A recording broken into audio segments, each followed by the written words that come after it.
In the last video, we explored the built-in date in JavaScript, and we saw that while it can get the job done, it's not exactly user-friendly. It's a little bit awkward and clunky. In this video, we're going to explore the de facto way to work with time in JavaScript by using the Moment.js library. Moment gives us very usable methods, allowing us to easily format time in a way that's meaningful for us, or change time, adding on days and seconds, manipulating it as we go. Now this library we can find on the web. Let's go ahead and pull up the documentation for it. Momentjs.com is where the site lives. And what we're going to do is go over to the docs page, a place we'll be spending a bit of time in the future. And if we scroll down, there are a few different ways we can install it. We're not going to be installing it via Node. We'll be installing it via the browser. And we can actually grab the JavaScript file we need via this website, cdnjs.com. We're going to head over there, and this brings us to a page with just a ton of information. We're going to stick with this version right here, the most recent, that is 2.20.1, and we need to scroll all the way to the bottom of this list. We are not loading in all of these JavaScript files. We're just grabbing one. It's right here. This is the one momentwithlocales.min.js. So this is the URL that we're going to need. I'm going to copy that URL. And then we're going to head over to the browser and actually integrate it into the project. Now, we're going to be using this in both of our application pages. So I'm going to add a script tag over here and another one over here. Let's start with index.html. I'll add it below my other library, a new script tag. We'll set up that source attribute, and in there, I'm going to paste in the URL I just copied. Now I'm going to take this entire line exactly as we have it, copy it, and we're going to paste that over in the other file. So over inside of edit.html, I'm going to add it right here. There are no libraries in this one yet, so I'll add this one up at the top of my scripts list. Perfect. Now we have this library accessible inside of all of our JavaScript files for the Notes app, and we can actually start using it. Once again, what we're going to do in this video is just mess around with the basics of the library, and we won't worry about actually integrating it into our project just yet. Though obviously that is something we're going to get to very shortly. What I want to do is take all of the code we wrote in the last video and cut it out of this file, and I'm just going to move it into a new file. So I'm going to make a new file and paste it in. And we're not going to actually save this. I'm just going to keep it around for this video so we can compare and contrast the two different approaches. Down below, I'm going to switch this from a plain text file over to a JavaScript file. Since I haven't saved it, I don't have a file extension, and Visual Studio Code wasn't sure what was in there. Now it is indeed getting parsed and styled correctly. So what we're going to do is use the thing that the moment JavaScript file gives us. This is a function called moment. So right here, once again, we're going to create now. We're going to represent the current point in time, but instead of using the built-in JavaScript date, we're going to be using the Moment.js library's moment. Here, we call moment as a function just like this. And there we go. We now have a representation of the current point in time when the script runs. This is very similar to when we used new date without passing in any arguments. From here, we can go ahead and get a string representation of this moment in time. I'm going to use console.log, and I am going to call now.toString. And what we get back from toString is going to be basically identical to what we got back from toString before. Right here, we see just a string printing with all of the information, including the time zone. Now we're going to figure out how to manipulate the moment, how to manipulate now. I'm going to take this line, copy it, and paste it a couple lines down. And right here, we're going to explore a little manipulation. So let's head up to the docs for Moment.js. The docs are really well done, and there is a whole lot to the library. So it's going to be important to be able to navigate these docs, as there's no way you're going to remember everything. If you want to perform basic getting and setting operations, the get plus set section has all of that information. We have methods from everything down to milliseconds all the way up to years, allowing us to get and set those values. This is very similar to how we were able to get all of the values in the file we used in the last video. Over here, let's start with something simple like minutes. If we go to the minute section, we can see that we have a minute and minutes method. Now, these methods do the exact same thing. It just allows you to better describe what your code does. If you're setting the minute equal to 1, for example, you might use minute as a singular. If you're setting it equal to 5 minutes, you might use minutes, but you can use them interchangeably. So if we call minute with a number, that minute gets set. So we can change the minute for the time. If we call it without a number, we are getting the value. So we call it with a number to manipulate, without to fetch. And as we can see, the same thing is true for hour and every other unit. We're not going to go through all of them, but let's go through at least one. Right here, I'm going to use now.minute. And what I'm going to do is pass in the minute I want to set. Let's say I want to set it equal to 1. Now we can go ahead and save things. In the past, the two strings would have printed the exact same thing. Now we have manipulated the moment in between. And if we head over to the browser, we can see we went from 9:29 to 9:01, which is indeed correct, given that we actually set the minute here. Now, if we didn't want to set the minute and we just wanted to read it, we could comment out this line. And we could replace it down below. We'll get rid of that two-string call, and I will just call minute the exact same method, but this time I'm not calling it with an argument. Right here, what do we get? We get 29 back, which is correct. The date wasn't manipulated, so the minute up above and the minute down below should be the same, and they are. So this is a basic way we can manipulate our time. Now there is one more set of methods related to manipulation worth talking about. Over in the documentation, what we're looking for are methods that actually allow us to add and subtract relative to where we currently are. So over in the sidebar, whoops, not letting me scroll nicely for some reason, we can see that under the manipulate section, we have methods like add and subtract. These allow us to add an amount of a given unit. For example, we could add 2 years, or I could subtract 5 seconds. And we can see right here that they chain a bunch of them together to perform some sort of manipulation. Let's go ahead and explore this on our own. What I'm going to do is delete these last 2 lines. And right here, before we print the current point in time, I'm just going to perform a little manipulation. So let's use now.add, and I'm going to add on 1 year. Add and subtract both take 2 arguments. The first is the amount, and the second is the unit. So in this case, I can add on 1 year, so 1 here, and then year over here. I could then go ahead and chain on another thing, but let's see if this works first. I'm going to save things. I'm going to view the output over inside of the browser, and what do I get? I get Tuesday, February 26th of 2019. Everything's looking great. Now we could add on another call as well right on here after this one, dot subtract. This is known as chaining. We are chaining on multiple method calls, and a lot of third-party libraries support this, allowing you to simplify your code. Here I could subtract. I'm going to go ahead and subtract, let's say 20, and I'm going to subtract 20 days. So it's currently the 26th. I would expect to see the 6th printing. If I go ahead and run things over here, what do we get? We get Wednesday, February 6th of 2019. So we went up 1 year, we went back 20 days, and the timestamp is indeed correct. Everything's looking real nice.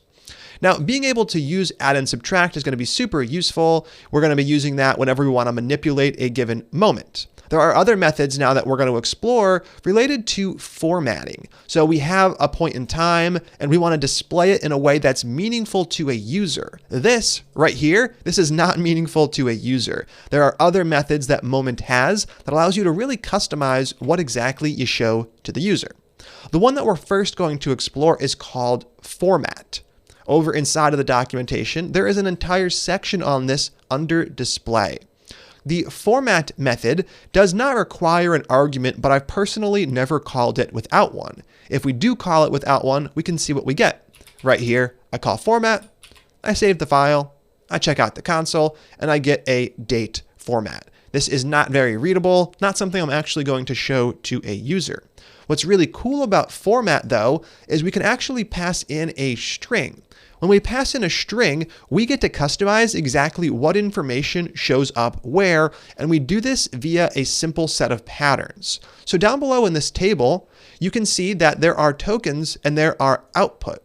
So if I use 2 M's in a row, I get the month with a 0 up front, so a 0 padded month. If I use 3 M's in a row, I get the shorthand for each month, for example, NOV or FEB. If I use 4 M's, I get the full month written out. So by using these patterns, we're going to be able to come up with something that looks really nice. Over inside of the editor, let's go ahead and try to use format to print a date in the following way. So if the month was November, I'd want to see the full month. Then we'll have the day of the month, let's say 3rd, not just 3. Then we'll add a comma, a space, and then we can add the year into the mix. So let's say the year was 2003. So I want to figure out how I can use format to print a date in this format, and that's going to allow us to really customize the look and feel.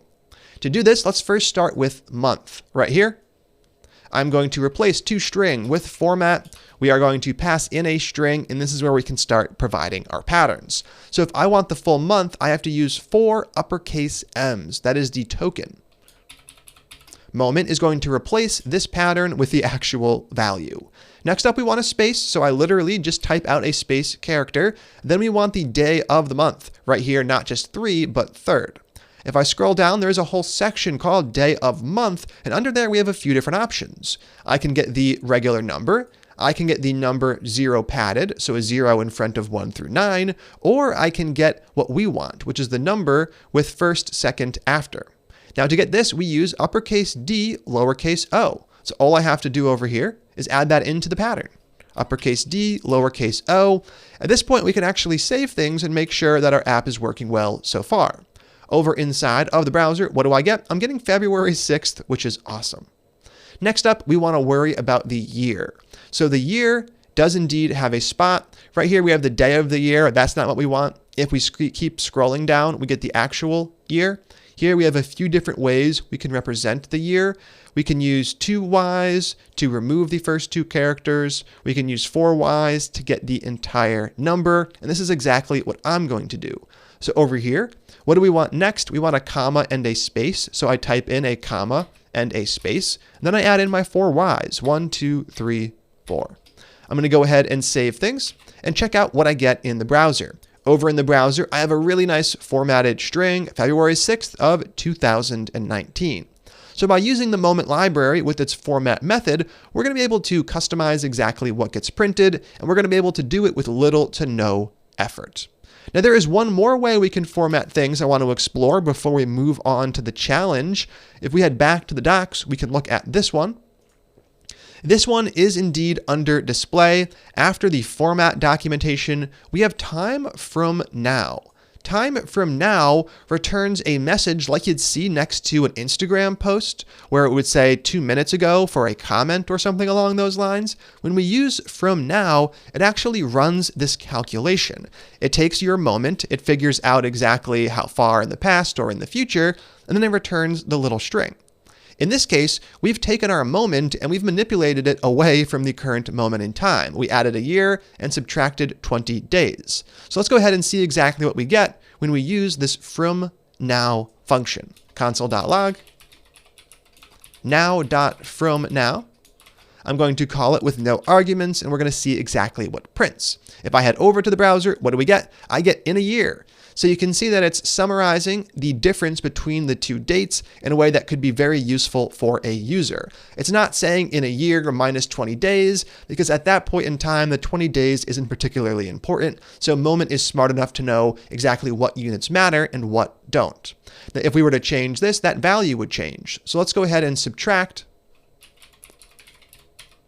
1. And I'm just going to subtract 1 week. If I do that, and save things, we would expect something different to print, and right here we get a month ago. So I subtracted 1 week, and then I subtracted 20 days, and the sum total of that is that I moved back about a month.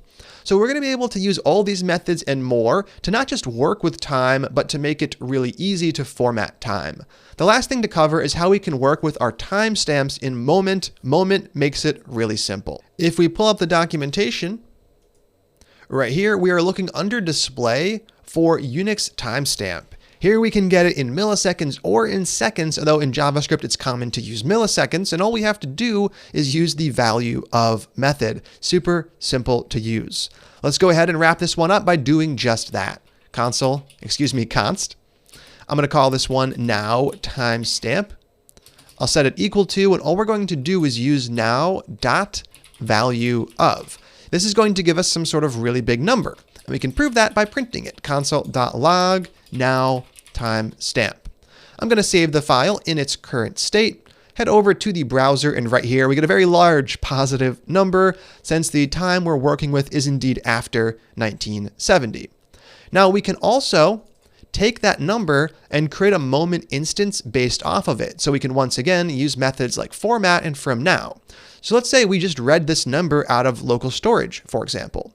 We can go ahead and call moment, passing in that number right here, passing in now timestamp, and then we can access anything else we might want to access. For example, I could use the toString method. I could use format from now or any other moment method. If we save this, the browser is going to go ahead and refresh, and what do we get? We get the correct data. So we were able to take a moment instance and get the timestamp. Then later on, we were able to use that timestamp to get a moment instance back, so we could take advantage of its super handy methods. So I hope by now that you're starting to see the advantages of using moment over the regular date. Can we get what we want to get done with date done? The answer, yes, but it's going to require us to write a ton more code, and that is just not realistic. It's much better to use a library written by somebody else that already contains the code we need. Now, this video already has gone on a bit longer than I like to have them, but I do want to include a challenge so you get a bit of real-world experience before we integrate it into the project. I'm going to comment out all the lines we just added, and down below I am going to paste in 3 steps for you to complete. What I want you to do is make a new moment representing the current point in time. Then I want you to use the various setter methods to set the month, day, and year to the correct values for your birthday. So you want to set all 3 of those. Then what you're going to do is format using the format method. And I want you to print it in the following way. Here I have January, I have Jan, the shorthand for the month. I have 6th as opposed to 6th. Then I have my comma space, and I have my 4-digit year. So take some time to go through all of those steps. When you're done, come back and click play. Make sure to print the format output so you can actually verify your work. All right, pause the video. How'd that one go? Let's go ahead and knock this one out. Const birthday equals, I'm going to make a moment at the current point in time. Then I'm going to set various values. There are 3 things we want to set: the month, the day, and the year. Now, if you remember, the methods that you should have used for that are under get plus set. There is one for each. We have the month down below. Then we have the day of the month up above, date of month. And then finally, we have the year. For the year, we simply use year or years. For the month, we use month or months. For the day of the month, we use date or dates. So let's go ahead and knock that out right here. Birthday dot year. I'm going to set it equal to my year, 1991. Then right here, I can use birthday dot month to set the month. I was born on the 1st month. And you'll notice now that what we have is a couple of method calls back to back. We can chain these together like we saw above to simplify things. So I'm actually going to add the month call right here. So we set the year, we set the month, and now we're going to set the day using date right here, 6. So this is step 2. The last thing to do is to print it using console.log. We're going to use the format method available on our moment instance, birthday.format. And we're going to pass in a pattern so we can get it to show up exactly as we had it here. We want those few pieces of information. They're all documented down below. I got to scroll way down to get to it. Under display, we have format. Under format, we have each. So first up, the month, we use 3 M's for that shorthand. Then the day of the month, we just use D to get the day of the month as we want it. And we already know how to do the year. It's 5 uppercase Y's. So over here, we can knock this out. We have our 3 M's, space. We have our day of the month, comma, space. We have our year, 4 uppercase Y's. If I go ahead and save things in their current state, I should see my birthday printing February 6th, 1991. That's not quite correct. I forgot that months are 0 indexed. I always forget that. If I save things now, we do get the correct information. January 6th, 1991 printing. So there we have it. Moment's going to make it easy to work with time. And that's great because we're going to start integrating it into our application next. I'm excited to get to it. So stay tuned and I'll see you then.